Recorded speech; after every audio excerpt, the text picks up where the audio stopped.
Iran வந்து போருக்கு நீண்ட காலமாக லாங் டேர்ம் ப்ரிப்பரேஷன் வாங்கல, நீண்ட காலமாக அவர்கள் போருக்கு தயாராக தான். 5000 கன்னி வெடிகள் வச்சிருக்காங்க. அது அகற்ற பணியில அமெரிக்கா கடற்படை ஈடுபட போகுதுன்னு சொல்லியிருக்காரு. ஆனா அது எங்க வச்சாங்க, எப்படி வச்சாங்க, ஈரானை கேட்டாங்க. அகற்றது சாத்தியமாது. அந்த 2 பேரும் பேச்சுவார்த்தை நடந்து கொண்டு இருக்கும் போது நெத்தானியோ ஒரு ஃபோன் பண்ணாரு. அப்புறம் தான் அமைதி பேச்சுவார்த்தையினுடைய போக்கே மாறிடுச்சு. ஒரு ஃபோன் காலால வந்த ஒரு இதுதான் இது. இப்போ இஸ்ரேல் என்ன நிலைப்பாடு எடுத்திருக்கு? அவங்க லெபனான் மேல தாக்குதல் நடத்திட்டு தான் இருந்தாங்க. அந்த தாக்குதல் தொடருதா? இந்தியாவின் நம்பர் 1 டைல்ஸ் விற்பனையாளர் லட்சுமி செராமிக்ஸ். நம்ம ஷாப் அனைத்திலும் டாப். இப்போது பெங்களூர், மைசூர், ஹாசனில். விகடநேயர்களுக்கு வணக்கம். புவிசார் அரசியல் வல்லுநரும் வரலாற்று பேராசிரியருமான திரு பெர்னார்ட் டி சுவாமி அவர்கள் நம்முடன் இருக்கிறார். அவருடன் ஒரு சிறப்பு நேர்காணல். வணக்கம் சார். வணக்கங்க. இப்போ பாகிஸ்தானில் அமெரிக்காவுக்கும் ஈரானுக்கும் நடந்த அந்த அமைதி பேச்சுவார்த்தை தோல்வியில் முடிஞ்ச பிறகு ஹோர்முஸ் நீரிணையையும் ஈரானுடைய துறைமுகங்களையும் அமெரிக்க கடற்படகை முற்றுகையிட்டு இருக்கு. இதுக்கு மத்தியில் சீனாவோட கப்பல் அங்கேருந்து ஒரு கப்பல் வந்து வெளியேறி போயிருக்கு. இப்போ சூழல் அங்கே எப்படி இருக்குது அந்த பகுதியில்? இந்த போர் முடிவுக்கு வந்து விடும் என்ற நம்பிக்கையில் தான் அந்த பேச்சுவார்த்தை நடைபெற்றது. அந்த பேச்சுவார்த்தையில் சுமூகமான தீர்வு ஏற்படாத காரணத்தினால, அந்த தீர்வு ஏற்படாததற்கு 2 காரணங்கள். ஒன்று வந்து அமெரிக்கா வந்து எப்படியும் வந்து இந்த நியூக்ளியர் வெப்பன்ஸை அவங்க வந்து குறைச்சிடணும், அப்படின்னா அவங்க வைத்துக்கொள்ளக்கூடாது.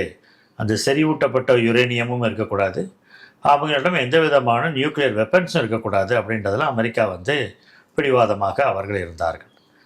இரண்டாவதாக தான் இந்த ஹோர்முஸ் இதிலேருந்து ஜலசந்தியிலிருந்து வந்து அது வந்து திறக்கப்பட்டு எல்லா கப்பல்களும் போக்குவரத்துக்கு சரியானதாக இருக்க வேண்டும். எல்லா கப்பல்களும் வணிக கப்பல்கள், சிறப்பாக எண்ணெயை கொண்டு வருகின்ற கப்பல்கள் எல்லா நாடுகளுக்கும் போவதற்கான அந்த வழியை செய்ய வேண்டும் என்பது தான் அவருடைய எண்ணமாக இருந்தது. இப்போ வந்து அமெரிக்கா அது தோல்வியில் முடிவு அடைந்த உடனே அவங்க என்ன சொல்லிட்டாங்க, நேவல் பிளாக்கேட் என்று சொல்லக்கூடிய இந்த முற்றுகையை அவர்கள் இன்னைக்கு ஆரம்பிச்சிருக்கிறார்கள். 13ஆம் தேதி நேற்றிலிருந்து அவங்க வந்து ஆரம்பிச்சிருக்காங்க. இல்லை, இதில் அந்த அமைதி பேச்சுவார்த்தை அதுக்கு முன்னாடி வந்து 2 வார காலம் 15 நாள் வந்து போர் நிறுத்தம்னு சொல்லி ட்ரம்ப் அறிவிச்சாரு. அந்த போர் நிறுத்தம் முடிகிறதுக்கு இன்னும் அந்த 21ஆம் தேதி முடியுது. அதுக்குள்ளேயே முற்றுகையிட்டு இருக்காங்க. மறுபடியும் போர் பதட்டத்தை வந்து ட்ரம்ப் ஏற்படுத்தியிருக்காரு. இந்த பேச்சுவார்த்தை தோல்வி அடைந்தது, அதனால் வந்து நாங்கள் வந்து திருப்பியும் வந்து அந்த போர் நிறுத்தத்தை நாங்கள் மீறவில்லை. ஆனால் போர் நிறுத்தத்தை மீறுவதற்கு நாங்கள் வந்து இப்பயே உங்களுக்கு வந்து ஒரு அடையாளத்தை கொடுக்குறோம் அப்படி என்று சொல்லி கொண்டு தான் அவர்கள் வந்து இந்த ஒரு கப்பல் முற்றுகையை இவர்கள் வைத்திருக்கிறார்கள். இந்த கப்பல் முற்றுகை அப்படின்றது இந்த துறைமுகங்களை முற்றுகையிடுகின்றது. கப்பல்களை வந்து அந்த நாட்டு துறைமுகங்களிலிருந்து போய் சேருவதற்கும் அங்கேருந்து வெளியேறுவதற்கும் முடியாமல் வந்து இவங்க கப்பல்களை வச்சு அதை அடைத்து கொள்வது என்பதெல்லாம் வந்து நம்மளுக்கு கிட்டத்தட்ட வந்து ஒரு 100 ஆண்டுகள் இன்னைக்கு வந்து பழமை வாய்ந்த ஒரு யுக்தியாக இது இருக்கின்றது. முதல்ல வந்து இது வந்து 1ஆம் உலகப் போர் 14லேருந்து 18 வரைக்கும் நடக்குது. 1915 வந்து முதல் தடவையாக உலகம் கேள்விப்படுறது என்னன்னா, ஜெர்மனி வந்து பிரிட்டனுக்கு உண்டான லூசித்தானியா அப்படின்ற ஒரு கப்பலை இந்த கடல்லையே, அதாவது வந்து அயர்லாண்டுக்கு பக்கத்துலேயே அந்த கப்பலை மூழ்கடித்து, அது வந்து பேசஞ்சர் ஷிப்பு. அதில் வந்து கிட்டத்தட்ட 2000 பேருக்கு வந்து அதில் பயணிக்கிறாங்க. அதில் ஒரு 738 பேரை தவிர்த்து மற்றவங்க எல்லாமே இறக்குறாங்க. அதில் 128 பேர் வந்து அமெரிக்கர்கள். அப்போ தான் அமெரிக்கா வந்து முதல் உலக போரில் கட்டாயமாக நம்ம தலையிடணும் அப்படின்னது. அது வரைக்கும் வந்து உட்ரோ வில்சன் வந்து அதிபராக இருக்கார். அவர் சொல்கிறாரு, இது வந்து ஐரோப்பாவில் நடக்கக்கூடிய போர், நமக்கும் இதுக்கும் சம்மந்தம் இல்லை, நம்ம நியூட்ரலிட்டி, நம்ம நடுநிலைமையை வகித்துப்போம் அப்படின்றார். ஆனால் அமெரிக்கா போரில் இறங்குவதற்கு என்ன காரணம் என்றால், இந்த அலைடு பவர்ஸ் என்று சொல்லக்கூடிய அமெரிக்கா, பிரான்ஸு, இங்கிலாந்து, இவங்க எல்லாரும் என்ன சொல்கிறாங்கன்னா, எந்த கப்பல்கள் இங்கே வந்தாலும் நாங்கள் தாக்குவோம் என்கிறார்கள். அதே போல் சென்ட்ரல் பவர்ஸ் என்று சொல்லக்கூடிய ஜெர்மனி, ஆஸ்திரியா, ஹங்கேரி, துருக்கி, அவங்க என்ன சொல்கிறாங்க, உங்கள் கப்பல்களை நாங்கள் தாக்குவோம், இந்த தண்ணீரில் வரக்கூடாதுன்னு சொல்லிட்டு. கடைசியில் முதல்ல இந்த லுசித்தானியா என்ற கப்பல் மூழ்கடிக்கப்பட்டு, அது வந்து இங்கிலாண்டை சார்ந்த ஒரு கப்பல், இங்கிலாந்துக்கு உரித்தான பேசஞ்சர் லைனர்னுவாங்க, அதாவது வந்து ஆட்களை ஏற்றி கொண்டு போட வேண்டிய ஒன்று. அதில் வந்து இவ்வளோ பேர் கொல்லப்படுகிறார்கள். இதுதான் ஃபஸ்ட்டு நேவல் பிளாக்கேட் அப்படின்வாங்க. முதல் தடவை உலக நாடுகள் வந்து நாங்கள் கப்பல்களை அனுமதிக்க மாட்டோம், துறைமுகங்களில் உங்கள் கப்பல்களை நாங்கள் ஏற்றுக்கொள்ள மாட்டோம் அப்படின்னு சொல்லிட்டு ஒரு நட்பு நாடும் அதற்கு எதிரி நாடுகளும் கொடுக்கின்றது தான் இந்த நேவல் பிளாக்கேட் அப்படின்றது. அந்த ஒரு யுக்தியை தான் அவர் இங்கே கொண்டு வந்திருக்கிறாரு. அந்த யுக்தி மூலமாக அவர் நினைக்கிறாரு, ஈரானை சுற்றி இருக்கிற அந்த துறைமுகத்திலேருந்து எந்த கப்பல்களும் வந்து அந்த உள்ள நுழையாமல் இருக்கிறதுக்கும் அங்கேருந்து வெளியே வராமல் இருக்கிறதுக்கும். ஆனால் இந்த ஒரு 24 மணி நேரத்திலேயே அவங்க என்ன சொல்கிறாங்கன்னு சொன்னால் கிட்டத்தட்ட ஒரு 6 கப்பல்கள் வெளியேறி விட்டன. அந்த சைனா சேர்த்து அதையும் சேர்த்தே ஒரு 6 கப்பல்கள் வெளியேறி விட்டன. அதனால் வந்து இதை வந்து ஒரு நேவல் பிளாக்கோட வந்து இந்த மாதிரி வந்து ஒரு முற்றுகை. சைனா வந்து ஏற்கனவே வந்து எச்சரிக்கை விடுத்தது அமெரிக்காவுக்கு. ஏன்னா சைனாவுக்கு வந்து இந்த பகுதியிலேருந்து போகக்கூடிய எண்ணெய்கள் தான் நிறைய மிகப்பெரிய சார்ந்து இருக்குது. அதனால சைனா கப்பலை மறிச்சா அது ரொம்ப பாதிக்கப்படும் சைனா. அதனால அமெரிக்காவுக்கு இது என் கப்பலை தொட்டா வந்து நல்லா இருக்காதுன்ற மாதிரி ஒரு கடுமையான ஒரு எச்சரிக்கை விட்டது. அதே மாதிரி தான் வந்து இந்த காலையில் போன அந்த ஒரு கப்பல் வந்து இந்த ஸ்டார், இந்த கப்பல் வந்து அதுக்கு அமெரிக்க கடற்படை எச்சரிக்கை விடுத்திருக்காங்க. எண்ணெயை ஈரான்லேருந்து வாங்குகின்ற நாடுகள் அவருடைய கப்பலை தான் இவர்கள் குறிவைக்கிறார்கள். இவங்களுக்கு என்னன்னா ஈரானை வந்து பொருளாதார ரீதியாக இவங்களை அடிக்கணும். இவங்களுக்கு வந்து எண்ணெய் வளம் மிக அதிகமாக இருக்கின்றது. எண்ணெயை தான் இவர்கள் ஏற்றுமதி பண்ணி கொண்டிருக்கிறார்கள். இந்த எண்ணெய் இந்த போர்க்காலங்களில் கூட கப்பல்களில் எண்ணெய் வெளியே வந்து கொண்டு தான் இருக்கின்றது. அப்படி இருக்கிறப்ப அதை நிறுத்த வேண்டும் என்பதற்காக தான் இந்த ஈரானியன் போர்ட்டிலேருந்து வந்து கப்பல்கள் வெளியில் வரக்கூடாது, உள்ளே செல்லக்கூடாது அப்படின்னு சொல்கிறாங்க. இதுவும் ரொம்ப கஷ்டம். ஏன்னா இந்த கப்பல்களை வந்து ஓன் பண்ணியிருக்கிறது வந்து ஒரு நாடு, அந்த கப்பல்களில் வேலை செய்கிறவங்க வந்து வேற்று நாட்டு மாலுமிகள். அதனால் இது எல்லாத்தையும் கவனித்து அந்த நாட்டு கப்பல் தானா, எதற்காக வருகின்றது என்பதெல்லாம் இவங்க பார்த்து முடிக்கிறதுக்குள்ளேயே இன்னொன்று வந்து நம்ம நினைக்கிற மாதிரி இது வந்து ரொம்ப நம்ம என்ன நினைக்கிறோம்னா சில சமயத்தில் இந்த போர் ஆரம்பித்ததுலேருந்து நிறைய பேருடைய ஒரு கண்ணோட்டம் எப்படி இருக்குன்னா, ஹோர்முஸ் நீரிணை அப்படின்றது இந்த கரையிலேருந்து பார்த்தா அந்த கரை தெரியும் அப்படின்ற மாதிரி நினைச்சிட்டு இருக்கோம். 21 கிலோமீட்டர் ரொம்ப தூரம், அது தெரியாது உங்களுக்கு. உங்களுக்கு வந்து அந்த ஒரு வளைவு இருக்கிறது என்பதெல்லாம் வந்து ஒரு முனையில் நம்ம நின்று பார்த்தோம்னா தெரியவே தெரியாது. அது ஆகாயத்தில் பறக்கும் பொழுது அந்த டர்ன், அந்த வந்து அந்த பெண்டு அது வந்து தெரியும். மற்றபடி இது வந்து அந்த 21 மைலு 33 கிலோமீட்டரு. அதனால வந்து அதாவது வந்து அந்த குறுகிய இடமே அவ்வளோ பெருசு. அப்படின்றப்ப நீங்கள் கப்பல்கள் எல்லாம் அப்படிலாம் பார்க்க முடியாது. இது உள்ள வந்து எவ்வளோ கப்பல்கள் வந்து போக நேரிடும், போகும். அதே போல் அமெரிக்காவுக்கு வந்து இன்னொரு பயமும் இருக்கின்றது. ஏன்னா இந்த கடல்ல வைக்கக்கூடிய அந்த கன்னி வெடிகள், அந்த கன்னி வெடிகளை வந்து 5000 கன்னி வெடிகள் வச்சிருக்காங்க. அதை அகற்ற பணியில அமெரிக்க கடற்படை ஈடுபட போகுதுன்னு சொல்லியிருக்காரு. ஆனா அது எங்க வச்சாங்க, எப்படி வச்சாங்க, ஈரானை கேட்டாங்க. அகற்றது சாத்தியமா? அது அகற்றது வந்து அவங்க வந்து அந்த மாதிரி வச்சிருக்கிறாங்க. கப்பல்களை வந்து இதற்கென்று தயாரிக்கப்பட்ட இது வச்சிருக்காங்க, டெக்னாலஜி அமெரிக்கா இருக்கு. அதை வச்சு நாங்க எடுத்துருவோம்னு சொன்னாரு. ஆனா இது வரைக்கும் அவர் எடுக்கல. ஆனால் அதை வந்து வைக்கின்ற அந்த ஒரு டெக்னாலஜியை தான் ஈரான் ஃபாலோ பண்ணி வச்சுட்டாங்க. அந்த ஒரு பயமாக அமெரிக்காவுக்கு இருந்து கொண்டே இருக்கின்றது. எப்போ வந்து இந்த கடல் முற்றுகை, இந்த கப்பல்களை நாம் முற்றுகையிடுகின்றோமோ அப்போ அவங்களுக்கும் இந்த ஒரு ஆபத்து இருக்குது என்கின்ற காரணத்தினால்தான் இது முழுமையாக அவளால் செய்ய முடியாது. அதனால கப்பல்கள் போவதும் வருவதுமாக தான் கட்டாயமாக இருக்கும். அதனால தான் இன்றைக்கி வந்து இந்த பிளாக்கேடுக்கு அப்புறம் 6 கப்பல்கள் போய் வந்து விட்டன. 2 கப்பலுக்கு வந்து ஈரானிய கப்பல்களே வெளியேறி விட்டன அந்த துறைமுகத்தை விட்டு. அப்படின்னா இது வந்து அவங்களால வந்து செய்ய முடியாது. ஆனால் அவங்க தரப்பில் அவங்க என்ன சொல்கிறாங்கன்னா, நாங்கள் இங்கே போகக்கூடிய ஒரு 6 கப்பல்களுக்கு வந்து எச்சரிக்கை விடுத்திருக்கின்றோம். அதனால் வந்து அதனுடைய ரூட்டை வந்து மாற்றி விட்டுருக்கோம். அவங்கெல்லாம் வந்து கல்ஃப் ஆஃப் ஒமானுடைய கல்ஃப் வழியாக அதை வரும்படி நாங்கள் ஏற்படுத்தியிருக்கோம் அப்படின்லாம் சொல்கிறாங்க. ஆனால் இதனுடைய சாத்தியம் என்பது வந்து மிக மிக குறையும். இல்லை, இந்த போர் நிறுத்தம், அந்த 15 நாள் போர் நிறுத்தம் அமலில் இருக்கிறதுனால தான் ஈரான் தாக்குதல் நடத்தலையா? ஏன்னா ஒரு முற்றுகை, தங்களது துறைமுகத்தை பூரா முற்றுகையிட்டாங்க, எதுவுமே மூவ் பண்ண முடியல. அப்போ வந்து ஈரான் அடிக்கணும்ல, அப்படி எதுவும் அடிக்கல. இல்லை, ஏன்னா ஈரானுக்கு வந்து இது எந்த விதத்திலையும் பாதிப்பை ஏற்படுத்த போகிறது கிடையாது. ஏன் அவங்க வர்த்தகத்தை அப்புறம் முடுக்கிட்டாங்களே, கிட்டத்தட்ட 90% எண்ணெய் இங்கே இருந்தானே போகணும். அவங்களுடைய எண்ணெய் கப்பல்கள் 2 வெளியேறி விட்டன. அதனால வந்து இவங்க வந்து அதுக்கு கிட்டக்க இவங்க எங்கே வந்தனாலும் வந்து இவங்க வந்து அந்த இதுக்காக பயப்படுவாங்க. அந்த கன்னி வெடிகள், தண்ணீரில் வைக்கக்கூடிய அந்த கன்னி வெடிகளுக்காக அமெரிக்காவும் ரொம்ப ஜாக்கிரதையாக இருப்பாங்க. அதனால் வந்து இது இந்த சென்ட்காம் அப்படின்றதுனோட சேர்ந்துக்கிட்டு இவங்க வந்து ஒரு 10 நேவி ஷிப்ஸு அதிகமாக இவங்க யூஸ் பண்ணுறது வந்து பிளேன்ஸ் தான். 100க்கும் மேற்பட்ட அந்த ஆகாய விமானங்கள், போர் விமானங்கள் அதான் கப்பலிலிருந்து கிளம்பி போகிற அந்த விமானங்கள் அதை வைத்து தான் போகிறார்கள். 10 நேவி ஷிப்ஸ் அப்படின்றது அங்கே இருக்கிற இடத்துக்கு மிக மிக குறைவு. அந்த அவ்வளவு குறைவான கப்பல்களை வைத்துக்கொண்டு அவங்க வந்து அதை பண்ணுறதுன்றது வந்து மிகவும் கஷ்டம். ஓரளவுக்கு வந்து இது ஒரு பயம்தான்.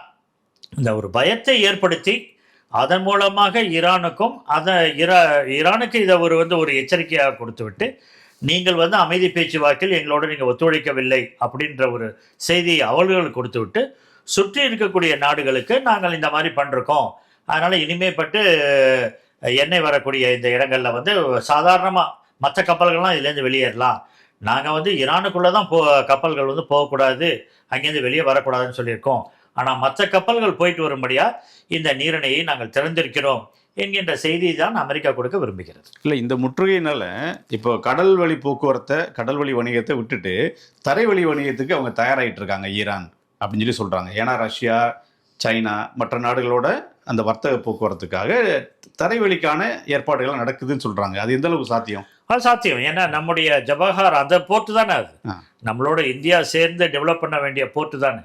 இந்தியாவே வந்து அந்த துறைமுகத்தை டெவலப் பண்ணுறதுக்கு என்ன காரணம்னா, அது வழியாக தான் ஆப்கானிஸ்தான், அது வழியாக தான் சென்ட்ரல் ஏஷியா போகிறதுக்கான வழி தான் நம்மளுக்கு அந்த வழி. ஏன்னா பாகிஸ்தானுக்குள்ளே போகாமல் நம்ம போனோம்னா நம்மளுக்கு இருக்கக்கூடிய வழி அந்த வழி தான். அதனால தான் அந்த ஜவஹர் ஏர்போர்ட் அந்த போர்ட்டு மூலமாக இதை வந்து இது பண்ண வேண்டும், அந்த அந்த துறைமுகத்தை தான் இந்தியா வந்து விரிவுபடுத்த வேண்டும், அதை வந்து மாடர்னைஸ் பண்ண வேண்டும் அப்படின்றது தான் ட்ரீட்டி நம்மளுக்கு. அது அமெரிக்கா தொடர்ந்து கொடுத்த அழுத்தத்தினால எண்ணெய் வாங்கக்கூடாது, நீங்கள் சபஹார் போர்ட்டு நீங்கள் டெவலப்மெண்ட்டில் நீங்கள் இருக்கக்கூடாதுன்னு அமெரிக்கா கொடுத்த அழுத்தத்தினால தான் நம்ம வெளியே வந்தோம். இது இப்போ அவங்க சொல்லியிருக்கிறது வந்து அந்த சபஹார் ஏர்போர்ட்டில் தான், போர்ட்டில் தான் இது எல்லாமே நடக்குது. அந்த இடத்துல அந்த கப்பல்கள், அந்த துறைமுகம், அங்கேருந்து தான் அந்த கப்பல்கள் வெளியேறுகின்றன, அந்த கப்பல்கள் உள்ளே வருகின்றன. அதனால் இது ஒரு வேளை இந்த நேவல் பிளாக்கேட் அவங்களுக்கு வந்து அமெரிக்காவுக்கு வெற்றியை கொடுத்து ஈரானுக்கு வந்து அதை இது பிரச்சனையை ஏற்படுத்துமே. ஆனால் ஈரான் வந்து தரை வழியாக இந்த வானவெளியை மேற்கொள்வதற்கு நல்ல ஒரு வாய்ப்பு அவங்களுக்கு இருக்கின்றது. ஏன்னா ஆப்கானிஸ்தான் வழியாக அவங்க அப்படி போயிடுவாங்க. ஏன்னா ஆப்கானிஸ்தானோடையும் அவங்களுக்கு பார்டர் இருக்குது, அது வழியாக சென்ட்ரல் ஏஷியா, அது வழியாக ரஷ்யா போகிறதுக்கான வாய்ப்புகள் நிறையாவே இருக்கின்றன. இப்போது இந்த போரில் கிட்டத்தட்ட ஒரு 38 நாட்கள் நடந்த போர், அதில் நிறைய ட்ரோன்ஸ், ஏவுகணைகள் எல்லாமே வந்து நிறைய அழிவு ஏற்பட்டிருக்கு ஈரான் சைடு. அப்படி இருந்துமே வந்து இன்னும் வந்து ஸ்ட்ராங்காக நிற்கிறாங்களே, நீ வந்து எந்த ஒரு பின்னடைவும் அவங்க காட்டவே இல்லை, எல்லாத்துக்கும் தயார் அப்படிங்கிற மாதிரி நிற்கிறாங்க. என்ன பலம் அவங்ககிட்ட இருக்குன்னு? ஈரான் வந்து இந்த போருக்கு வந்து ப்ரிப்பேர் பண்ணுறதுன்றது வந்து இப்போ நடந்தது இல்லை. அவங்க வந்து கடந்த ஒரு 10 ஆண்டுகளாகவே அவர்கள் இந்த போருக்காக தயாராக தான் இருக்கின்றார்கள். அவர்கள் போர் தயாராவதற்கு என்ன காரணம்னா, சிரியாவில் வந்து 10 ஆண்டுகளாக போர் நடந்து கொண்டிருக்கின்றது, அதை அவங்க சப்போர்ட் பண்ணிக்கிட்டே இருக்கிறாங்க. அதே போல் இஸ்ரேல் வந்து பலஸ்தீன் மீது கொடுத்து கொண்டிருக்கின்ற அந்த ஒரு தாக்குதல், அதற்கும் வந்து ஹெஸ்புல்லா மூலமாக அவங்க வந்து கொடுக்கணும். ஹெஸ்புல்லாஸை, அதுக்கப்புறம் வந்து ஹவுதீஸை எல்லாத்தையும் சப்போர்ட் பண்ணுறதுக்கு அவங்களுக்கு வந்து இது எல்லாம் இந்த ஏவுகணைகளும் ட்ரோன்ஸும் தான் தேவைப்பட்டன. அதனால் கடந்த ஒரு 10 ஆண்டுகளுக்கு மேலாகவே ஈரான் வந்து மிக அதிகமாக வந்து அவர்களுடைய ஏவுகணைகளையும் ட்ரோன்ஸையும் ஒன்று மேனுஃபேக்சர் பண்ணி அதெல்லாம் எடுத்துக்கொண்டு போய் வச்சு இந்த கார்கி என்ற அந்த ஒரு ஐலண்டில் தான் வச்சு அதை வந்து அவங்க ரெடி பண்ணிட்டாங்க. அதனால் வந்து அவங்க வந்து போருக்கு, ஏன்னா அவங்களுக்கு வந்து இவ்வளோ எதிரிகள் இருக்கின்ற பொழுது கட்டாயமாக அவங்களுக்கு தெரியும் தாக்கப்படுவோம் என்று. அதனால் வந்து ஈரான் வந்து போருக்கு நீண்ட காலமாக லாங் டேர்ம் ப்ரிப்பரேஷன் வாங்கலை, நீண்ட காலமாக அவர்கள் போருக்கு தயாராக தான் இருந்தார். இப்போ இன்னும் போதுமான ஆயுதங்கள் அவங்ககிட்ட இருக்கு, கட்டாயமாக இருக்கு. அவங்களிடம் வந்து ஏவுகணைகளும் இருக்கின்றது, ட்ரோன்ஸும் இருக்கின்றது, அவங்களுடைய நேவி வந்து நல்ல ட்ரெயின்டு நேவி. அவங்க பிரிட்டிஷாரால் ட்ரெயின் பண்ணுற நேவி தான் அவங்க. அவங்கள்ட்ட வேணால் இந்த மாதிரி நிறைய அதிநவீன கப்பல்கள்லாம் இல்லாமல் இருக்கலாம், கடற்படையில் வேலை செய்யக்கூடிய அந்த ஆட்கள் அவங்களுடைய இது வந்து மிக அதிகமாக இருக்கின்றது. அதை நீ கடற்படை சொல்லவும் தான் நான் கேட்கணும்னு விரும்புகிறேன். இப்போ அமெரிக்க கடற்படை வந்து உலகத்திலே வலிமையான ஒரு கடற்படை. இந்த பகுதியில் வந்து அவங்க ஒரு போர் புரியுது, கடற்படையை வச்சு அவங்க வந்து ஆப்ரேஷன் பண்ணுறதுல அது ரொம்ப சிக்கலாக இருக்குன்றாங்க. ஏன்னா இது வந்து ஒரு கடல் வந்து ஆழம் குறைவான பகுதி அப்படின்னு சொல்லி சொல்கிறாங்க. அமெரிக்க கடற்படை கப்பல் எல்லாமே பெரிய கப்பல்கள், விமானம் தாங்கி கப்பல், மிகப்பெரிய கப்பல், வலிமையான கப்பல் வச்சுருக்காங்க. ஆனால் இந்த பகுதி வந்து அதுக்கு ஏற்ற பகுதி இல்லை அப்படின்னு சொல்லி சொல்கிறாங்க. உண்மைதான். ஏன்னா அந்த நீரிணைன்னு வர்றப்ப அந்த இடம் குறுகிடுதில்ல. குறுகினா இப்போ கடல் வந்து விரிந்து பறந்து இருக்கிறப்ப உங்கள் கப்பல்கள் வேணால் எங்கே வேணால் போகலாம், எங்கே வேணால் அதை நிற்க வச்சுக்கலாம் நம்ம. ஆனால் அது வந்து ஒரு குறுகிய பாதையில் அது போய் கொண்டு இருக்கும்போது அதுக்கு வந்து அபாயம் வந்து மிக அதிகம். ஏன்னா அந்த குறுகிய பாதையில் போகும்போது தாக்குதல் ஏற்படுவது என்பது வந்து எளிது. தாக்குதல் ஏற்படுவதற்கும் தாக்குவதற்கும் அது எளிது. அதனால தான் வந்து இன்றைக்கி அமெரிக்க கப்பல்கள் பயப்படுவதற்கு அதுதான் ஒரு காரணம். அதனால தான் ஏற்கனவே அந்த இடத்துல வந்து பழைய போர்கள் 2002 போல இடத்துலையே 2 போல ஆண்டுகள்லேயே யூஎஸ் கோல்டன்லாம் ஒரு கப்பல் நின்றுச்சு. அது ஒரு ஓட்டை போடப்பட்டு அந்த கப்பல் ஒன்றுத்துக்குமே உபயோகமாக அமெரிக்கா எடுத்துகிட்டு போயிடுச்சு. அதனால் அமெரிக்கா வந்து ஏற்கனவே அங்கே வந்து தங்களுடைய கப்பல்களை இழந்திருக்கிறார்கள். அவங்களுக்கு வந்து தெரியும் அந்த இடத்துல வந்து அந்த கப்பல்களில் இருக்கக்கூடிய கப்பலை வைத்துக்கொண்டு போர் புரிவது எளிதானது அல்ல என்பது அவர்களுக்கு இப்போ இந்த போர்லையுமே 2 கப்பல்கள் வந்து சேதமாயிருக்கு, ஆப்ரஹாம் லிங்கன் உட்பட. ஆமாம், ஃபோர்டும் அப்ரஹாம் லிங்கன் 2 கப்பல் தான் அங்கே இருந்துச்சு. அது ரெண்டுமே அங்கேருந்து எடுத்துகிட்டு போயிட்டாங்க. அமெரிக்க கடற்படையை பொறுத்த வரைக்கும் வந்து இந்த 2ஆம் உலகப் போர், முதலாம் உலகப் போருக்கு முன்னாடி தான் அமெரிக்கா வந்து ஒரு இதாகவே ஆறாங்க. அதாவது வந்து அவங்களுடைய இராணுவத்தையும் அவங்களுடைய கப்பற்படையும், ஏன்னா முதல் உலகப் போரில் தான் விமானமும் வருகின்றது, அப்போது தான் அவங்க வந்து வராங்க. 2ஆம் உலகப் போரில் ஓரளவுக்கு வந்து நல்லாவே அவங்க இதாகிடுறாங்க. அமெரிக்கா வந்து எப்போதுமே வந்து இங்கிலாந்து தான் வந்து குயின் ஆஃப் தி சீஸ் அப்படின்வாங்க. அப்படின்னா வந்து பிரிட்டிஷ் நேவிக்கு வந்து இது எதுவுமே கிடையாது அப்படின்வாங்க. ஏன்னா பிரிட்டிஷ் வந்து கப்பல்கள் மூலமாக தான் எல்லா நாடுகளையும் பிடித்தார். ஏன்னா அப்போ தான் இது கிடையாது, ஆகாய விமானம் கிடையாது. அதனால் வந்து இங்கிலாண்டுடைய நேவி தான் பெஸ்ட்டு நேவின்வாங்க. அதை ரீப்ளேஸ் பண்ணுறதுக்கு ஓரளவுக்கு இப்போயும் வந்து British navy is the best அப்படின்வாங்க. ஆனால் எண்ணிக்கையில் மிக அதிகமாக பணமும் அதே சமயத்தில் வந்து இன்றைக்கி டெக்னாலஜியும் கொண்டு வந்து அந்த இதை வந்து மாடர்னைஸ் பண்ணது எல்லாம் வந்து அமெரிக்கா தான். அது சிறப்பாக வந்து இந்த கோல்டு வார் பீரியடில் அமெரிக்காவுக்கு வந்து பனிப்போர் சமயத்தில் வந்து போர்கள்லாம் பல இடங்களில் நிகழ்ந்த வண்ணம் இருந்த காரணத்தினால 1990 குவைத் வார்லாம் ஆரம்பிக்குது. அதெல்லாம் ஒட்டி அவங்க இந்த இதை வந்து ஆரம்பிக்கிறாங்க. அதுலேருந்து அமெரிக்கா வந்து அந்த மாடர்னைசேஷன் ஆஃப் நேவி அப்படின்றதுக்கு ஒரு முக்கியத்துவம் கொடுத்து நிறையா பண்ண ஆரம்பித்தாங்க.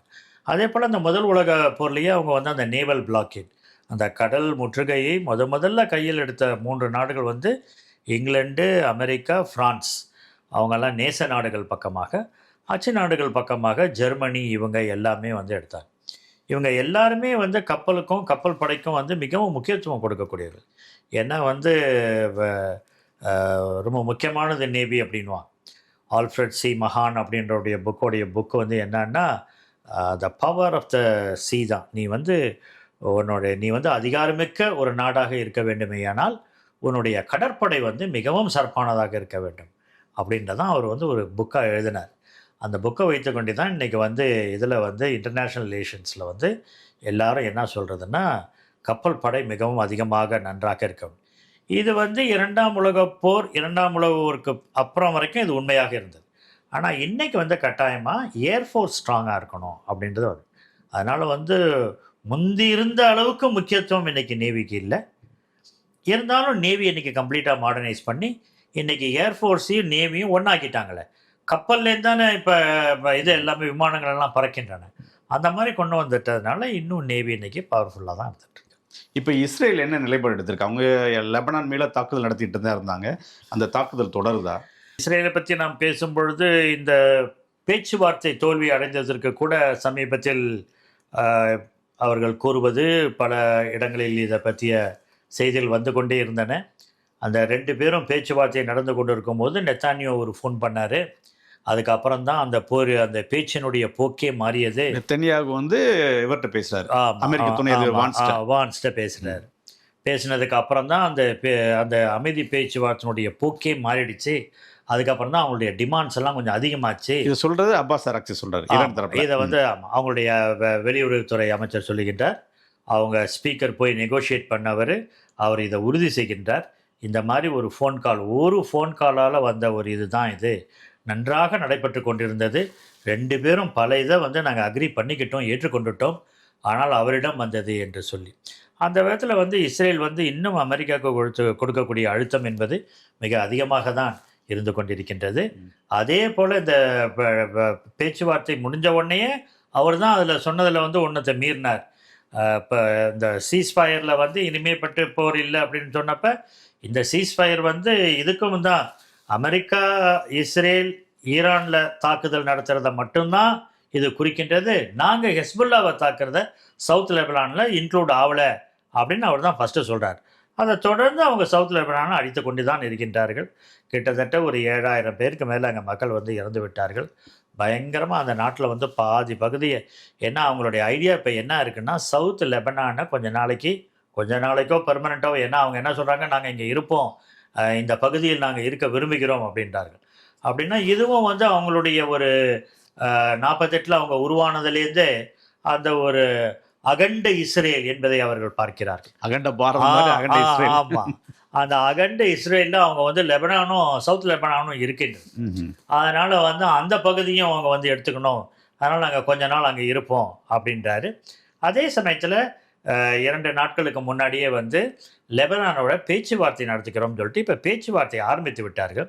பேச்சுவார்த்தை நடந்து கொண்டு இருக்கும்போதே லெபனானும் இவ்வளவு அடி வாங்கினதுக்கு அப்புறமும் ஹெஸ்புல்லா வந்து நேற்று கூட வந்து ஒரு 30 ராக்கெட்ஸ் போல் வந்து மிசைல்ஸை வந்து நார்தர்ன் பார்ட் ஆஃப் இஸ்ரேல், அவங்களுடைய அந்த வடக்கு பகுதியில் அவங்க தாக்கியிருக்கிறாங்க.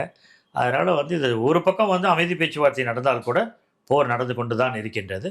ஆனால் அமைதி பேச்சுவார்த்தை விரைவில் ஏற்பட்டு இந்த ஒரு இதை வந்து முடிவுக்கு கொண்டு வந்து விடுவார், இந்த தாக்குதலை முடிவுக்கு கொண்டு வந்து விடுவார். அதான் இது இந்த பேச்சுவார்த்தை பாகிஸ்தானில் அமைதி பேச்சுவார்த்தை நடக்கும்போதே நெத்தன்யாகு வான்ஸ்ட்டு பேசினாருங்கிறத வந்து அப்பாஸ் அராக்சி சொல்கிறாரு. அதை வான்ஸ் இதுவரை மறுக்கவே இல்லை. அப்போ அது உண்மைதான். இப்போ ஆமாம், உண்மைதான், கட்டாயம் உண்மைதான். ஏன்னா அவர் ஏற்கனவே நெத்தானியா என்ன நினச்சிட்டாருன்னா, இந்த ஒரு போர் நிறுத்தம் அறிவித்தது, அதை தொடர்ந்து வந்து இந்த பேச்சுவார்த்தை இதில் வந்து தன்னை முழுமையாக அமெரிக்கா ஈடுபடுத்தலை அப்படின்ற ஒரு வருத்தமும் அவருக்கு இருக்கின்றது. அதை வைத்துக்கொண்டு அவர் வந்து இப்போ வேறு மாதிரியான பாலிடிக்ஸ்லாம் அரசியல் பண்ணணும் அப்படின்னு நினச்சி அதில் ஒன்று தான் இந்த மாதிரி பேசி கொண்டு இருந்த பொழுது அவர் இந்த அமைதி பேச்சுவார்த்தையில் இஸ்ரேல் அதில் இன்வால்வ் பண்ணதுக்கு என்ன காரணம்? இஸ்ரேல் வந்து ஈரான் மேலே போர் தொடுத்ததுக்கு காரணம் எங்களுக்கு வந்து அவங்க வந்து எக்ஸிஸ்டன், நாங்கள் இருக்கிறதுக்கு எங்களுக்கு வந்து பயமாக இருக்கின்றது. இன்னொன்று அந்த ஃபஸ்ட்டு டிமாண்டு அவங்க 2 பேரும் ஒத்துக்காமல் போய் அந்த பேச்சுவார்த்தை தோல்வியில் முடிவடைந்ததுக்கு காரணமே அணு ஆயுதங்கள் தான்.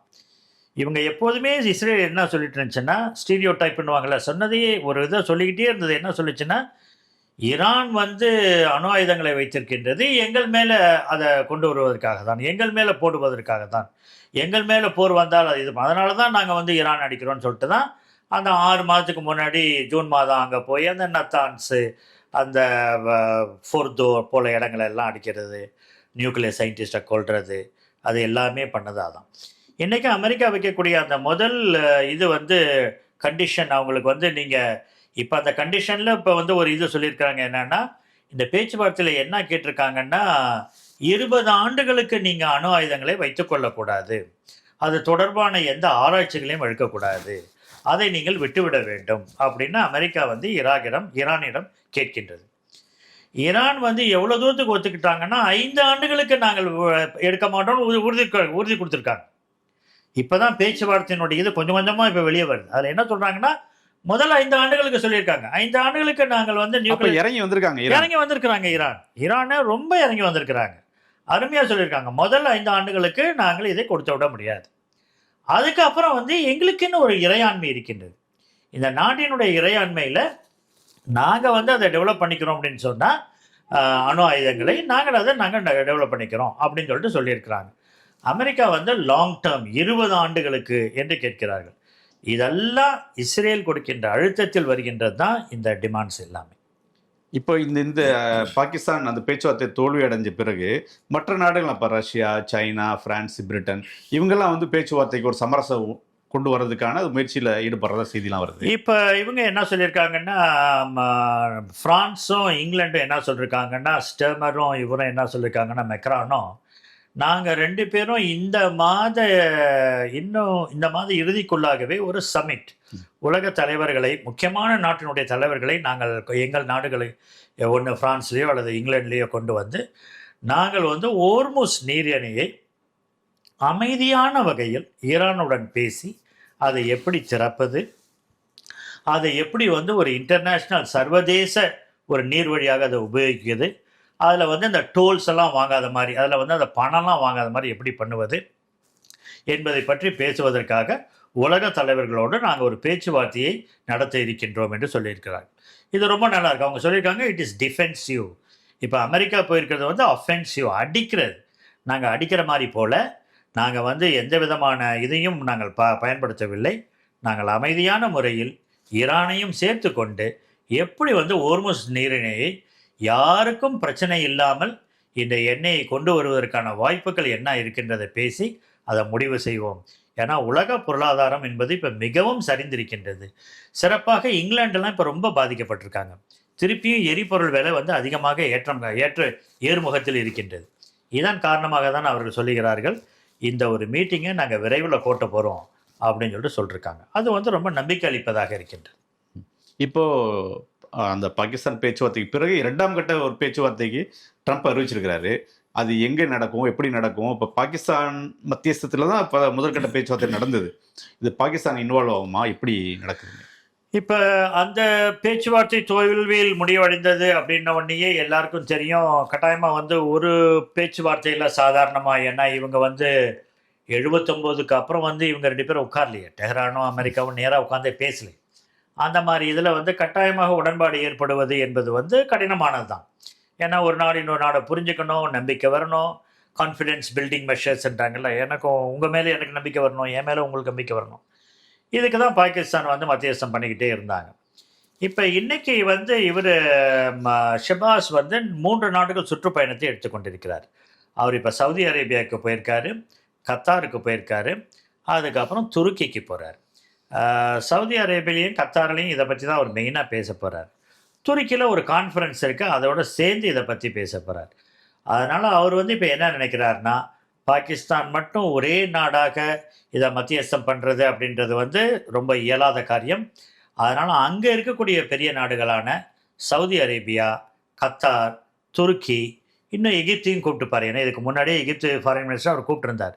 இவர்களையும் வைத்துக்கொண்டு இந்த அமைதி பேச்சுவார்த்தையை திருப்பியும் இன்னும் கொஞ்சம் ஸ்ட்ராங்காக முன்னெடுக்கலாம். அதற்காக தான் இவர் இந்த பயணத்தை மேற்கொண்டிருப்பார் என்று பல பேர் சொல்கின்றார்கள். அதனால் இந்த 2வது இதில் வந்து இந்த 2 ஏரியாவில் 2 தான் ஸ்டிக்கி ஏரியாஸ். அவங்களுக்குள்ள பிரச்சனை இருக்கிறது வந்து 2 தான். ஒன்று நியூக்ளியர் வெப்பன்ஸ். ஆனால் ஈரானுக்கு வந்து நியூக்ளியர் வெப்பன்ஸை பற்றி, அணு ஆயுதத்தை பற்றி பேசுறதுக்கு அவங்க கையில் வந்து ஸ்ட்ராங்கான எவிடன்ஸ் அவங்க கையில் இருக்குது. அதாவது வந்து ஸ்ட்ராங் ஆர்குமெண்ட்ஸ் அவங்க கையில் இருக்குது. அவங்க என்ன சொல்லலாம், உலக நாடுகள்லாம் என்ன பண்ணுறாங்க, அந்த மாதிரி எங்களையும், நாங்களும் உலக நாடுகளில் ஒரு நாடு தான், அதனால் வந்து எங்களையும் வந்து நீங்கள் அனுமதியுங்கள், நாங்கள் இதை வந்து நாங்கள் அழிவுக்கு உட்படுத்த மாட்டோம், அழிவுக்கு கொண்டு போக மாட்டோம் என்கின்ற அந்த ஒரு இதை நாங்கள் கொடுக்குறோம், கேரண்டியை கொடுக்குறோம் அப்படின்றதான் இன்றைக்கி ஈரான் சொல்லக்கூடியது. அதையும் இந்த ஓர்முஸ் அணை, இந்த ஓர்முஸ் நீரணையை பொறுத்த வரைக்கும் மற்ற நாடுகளும், ஐரோப்பிய நாடுகள், ஏன்னா இப்போ ஐரோப்பிய நாடுகள் எல்லாமே இப்போ சொல்லியிருக்காரு மெலோனி வந்து ரொம்ப பயந்து போயிருக்காங்க, இத்தாலியன் பிரைம் மினிஸ்டரு, இந்த போரில் வந்து அவங்க எங்களுக்கு சப்போர்ட்டாக இல்லை அப்படின்னு சொல்லிட்டு. ஏன்னா மெலோனி, மெக்ரான் இவங்க எல்லாருமே சொல்லிட்டாங்க இஸ்ரேலுக்கு எங்களுடைய ஆதரவு கிடையாது, பலஸ்தீனத்துக்கு முழு ஆதரவை தெரிவித்து இவங்க போருக்கு, காசா போர் முடிவிலேயே இவங்க எல்லாரும் இவங்களுக்கு வந்து ஆதரவை தெரிவிச்சிட்டாங்க. இந்த போரில் வந்து நெத்தானியாவுக்கு சப்போர்ட் இல்லைன்றதை மெலோனி தெளிவாக சொல்லிட்டாங்க. அதனால் இப்போ எல்லாரும் கைவிடப்பட்ட நிலையில், நேட்டோவும் கைவிடப்பட்ட நிலையில், இந்த அமைதி பேச்சுவார்த்தையில் எவ்வளவு தூரத்துக்கு இறங்கி வந்து இந்த போரை முடித்துக்கொள்ள முடியுமோ அந்த அளவுக்கு ட்ரம்ப் வந்து முடித்துக்கொள்வார். இதுதான் அவருக்கும் நல்லது. ஏன்னா இதுக்கு மேலே வந்து இந்த போர், ஏன்னா அவருமே என்ன சொல்லியிருக்காருன்னா, நேற்று ஃபாக்ஸ் இன்டர்வியூவில் we are near to a close அப்படின்னு இருக்கார். நாங்கள் வந்து கிட்டத்தட்ட வந்துட்டோம், முடிவுக்கு வந்துட்டோம், அதனால தான் இந்த 2வது கட்ட பேச்சுவார்த்தைன்னு சொல்லியிருக்காரு. ஆனால் அவருடைய மற்ற ஆட்டிடியூட்லாம் பார்த்தா போப்பாண்டவர் கூட சண்டை போடுறாரு சார். அவர் போப்பாண்டவர் வந்து சண்டைக்கு இருக்கிறாரு, தெரு சண்டை மாதிரி. அவர் கூட வந்து இது வரைக்கும் எந்த அமெரிக்க பிரசிடென்ட்டாவது இப்படி நடந்திருக்காங்களா? இல்லை, எல்லாருமே வந்து அந்த மத தலைவரை வந்து அவங்க இதுக்குள்ளே இருக்கவே மாட்டாங்க. இன்னொன்று, ஒரு மத தலைவராக இருக்கிறவர் எந்த மதத்தை சார்ந்த தலைவராக, ட்ரம்ப் கேத்தலிக் தானே? இல்லை, அவர் ப்ராட்டஸ்டன்ட். ஆமாம், அவர் வந்து அந்த தைரியத்தில் தான் பேசுகிறார். ஆமாம், அவர் வந்து வான்ஸ் கேத்தலிக். ஆமாம், வைஸ் பிரசிடென்ட் வான்ஸ் கேத்தலிக்கு. ஆனால் அவர் வந்து டினாமினேஷன், மற்ற சபைகளை சேர்ந்தவர். அதனால தான் அவர் வந்து ஒரு மாதிரி அவரை ரொம்ப எடுத்தறிஞ்சு பேசுகிறாரு. அதுவும் இல்லாமல் லியோ தான் வந்து முதல் தடவையா அமெரிக்காலேருந்து வந்த ஒரு போப்பா இருக்கிறனால அவரை இன்னும் கொஞ்சம் இதாக அவர் பேச ஆரம்பிச்சிட்டாரு. அதை வந்து ஐரோப்பிய மக்கள் யாருமே, ஐரோப்பிய தலைவர்களும் சரி, ஐரோப்பிய நாடுகளும் சரி, ஏன்னா வேட்டிக்கன் வந்து ஐரோப்பியாவில் இருக்கிறதுனால அந்த நாடுகள் யாருமே இதை ஏற்றுக்கொண்ட பாடில்லை, வன்மையாக கண்டித்திருக்கிறார். இப்போ இந்த இழப்பீடு அப்படின்றது ஈரானோட ஒரு முக்கியமான கோரிக்கை. மிகப்பெரிய இழப்பு அந்த பொருள் ஏற்பட்டிருக்கு அவங்க பொருளாதார ரீதியாக. அந்த இழப்பீடை வந்து அதுக்கான அந்த பேச்சுவார்த்தைகள் அதை தான் சொல்லியிருக்காங்க. இப்போ ஹோர்மோஸ் மட்டுமே பிரதானமாக இருக்குது, இழப்பீடை பற்றிலாம் ஒரு பெருசாக வரலையே, அது எப்படி சார்? அது மற்றது எல்லாத்துலேயும் அக்ரி பண்ணிப்பாங்க. ஏன்னா மற்றதெல்லாம் வந்து அந்த நாடுகளை வந்து பிரிக்கவில்லை, அது வந்து ஒரு கான்ட்ரவர்ஷியலாக அது வந்து பிரச்சனையை ஏற்படுத்துவதாக இல்லை. அதனால் வந்து இந்த இழப்பீடு அதெல்லாம் பேசி ஒரு தொகையை முடிவு செஞ்சு அதெல்லாம் இது பண்ணிவிடுவாங்க. ஆனால் அவர்களுக்கு மெயினாக வந்து அவங்க 2 இது இவங்க அரை பண்ணுறதுன்றது வந்து இந்த நியூக்ளியர் வெப்பன்ஸை பற்றியும், இந்த அணு ஆயுதங்களை பற்றியும், செறிவூட்டப்பட்ட யுரேனியத்தை பற்றியும், இருக்கிற செறிவூட்டப்பட்ட யுரேனியத்தை கொடு அப்படின்றாங்க. அதற்கு இன்னும் வந்து ஒரு பதில் நம்மளுக்கு தெரியல. என்ன பேசினாங்க, ஈரான் என்ன சொன்னாங்கன்னு சொல்லிட்டு தெரியல. ஆனால் ஈரான் என்ன சொல்லியிருக்காங்க, 5 ஆண்டுகள் நாங்கள் இதை வந்து பர்சீவ் பண்ண மாட்டோம், இதை நாங்கள் வந்து இந்த அணு ஆயுதங்களை வந்து நாங்கள் தயாரிக்க மாட்டோம் என்பதை உறுதியளித்திருக்கிறார்கள். அதனால் இப்போது தான் நான் பார்க்கணும், இந்த 2வது பேச்சுவார்த்தையில் அமெரிக்கா வந்து பாட்டம் லைன் முன்னாடி வந்து மேக்சிமலிஸ்ட் பெருசாக அதிகமாக எது கேட்க முடியுமோ 2 நாடுகளும் அதிகபட்ச கோரிக்கைகளை வைத்தார்கள். இப்போ 2வது பேச்சுவார்த்தையில் கிட்டத்தட்ட வந்து கடைசிக்கு கொண்டு வந்துருவாங்க. பாட்டம் லைன் வாங்கலை தான் கடைசி, அதுக்கு கொண்டு வந்து விடுவாங்க. ஆனால் இவங்க வந்து இந்த செறிவூட்டப்பட்ட யுரேனியத்தை வந்து கொடுக்கறது அப்படின்றது மிகப்பெரிய அவங்க கொடுக்கக்கூடாதுன்னு தான் இருக்காங்க ஈரான் வந்து. அதில் இறங்கி வர்றதுக்கு வாய்ப்பு இருக்குது. ஏன்னா அவங்க நல்லாவே சொல்லலாம். ஏன்னா இன்னைக்கு ஈரான் சொல்கிறதுக்கு வந்து நல்ல வாய்ப்புகள் நிறையா இருக்கின்றன, உண்மையும் அதுதான். இல்லை ஒருவேளை அதை கொடுத்துட்டு அவங்களுக்கு என்ன பாதுகாப்பு இல்லை அவங்க சொல்லலாம்ல, ஜூன் மாதம் நீங்கள் எங்களை தாக்கி எல்லாத்தையும் எடுத்துக்கிட்டீங்க, எங்களுக்கு வந்து இனிமேப்பட்டு நாங்கள் எங்கே வச்சுருக்கோம், இப்போ ஒன்றும் கிடையாது, நீங்களே தானே உலகத்தில் முழுவதும் சொல்கிறீங்க எங்களுடைய இது வந்து ஃபுல்லுத்தையும் நியூக்ளியர் ஃபெசிலிட்டி எல்லாத்தையும் நாங்கள் அடித்து ஒழிச்சிட்டோன்றீங்கல்ல, அப்புறம் எதுக்கு எங்கள்கிட்ட இந்த கேரண்டி கேட்குறீங்கன்னு தானே ஈரான் கேட்குது. அப்போ ஈரானின் பக்கம் எல்லா நியாயமும் இருக்கின்றது. இந்த ஆர்குமெண்ட் தான் வைக்கிறாங்க. ஆமாம், ஏன்னா ஜூன் மாதத்துலேருந்து நீங்கள் எல்லாம் அடிச்சிட்டீங்க, நியூக்ளியர் சயின்டிஸ்ட் 40 பேரை நீங்கள் எடுத்துட்டீங்க, அதுக்கப்புறம் என்னதுக்கு திருப்பி எங்கள் மேலே வந்து இன்னும் வந்து இந்த தயாரிக்கக்கூடாது என்பதோ அல்லது செறிவூட்டப்பட்ட யுரேனியத்தை கொடுத்து விடுது என்பதோ, அதையும் மீறி அவர்கள் 5 ஆண்டுகளுக்கு ஒத்துக்கொண்டிருக்கிறார்கள். இதுவே வந்து அவர்கள் கொடுக்கக்கூடிய என்னை பொறுத்த வரைக்கும் ஒரு நல்ல முடிவு தான் இது. இதை வைத்துக்கொண்டு இந்த போர் ஒரு தீர்வுக்கு ஒருமையானால் நல்லது ஒரு முடிவு எட்டுவதற்கான வாய்ப்புகள் இருக்கின்றன. 29 வருட நம்பிக்கை, 20 லட்சம் திருப்தியான வாடிக்கையாளர்கள். இந்தியாவின் நம்பர் 1 டைல்ஸ் விற்பனையாளர் லக்ஷ்மி செராமிக்ஸ். நம்ம ஷாப் அனைத்திலும் டாப். இப்போது பெங்களூர், மைசூர், ஹாசனில்.